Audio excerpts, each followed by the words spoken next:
এই গল্পটা শুধু একটা নামের না, এটা এমন এক মেয়ের গল্প যাকে সবাই আলাদা আলাদাভাবে চিনেছে, কিন্তু কেউ সত্যিটা জানেনি।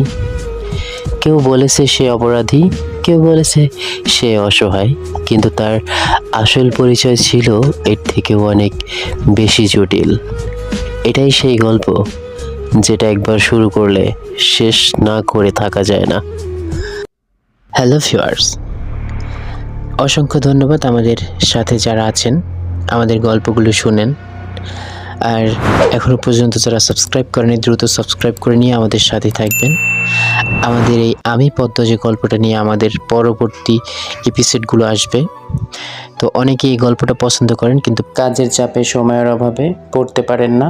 তাই আপনাদের জন্য আমার কণ্ঠে আমি উপস্থাপনা করার চেষ্টা করব আমার মতো করে। অবশ্যই আশা করি আপনাদের ভালো লাগবে। তো দেরি না করে সাবস্ক্রাইব করে আমাদের সাথে থাকুন, আমাদের সাপোর্ট করুন।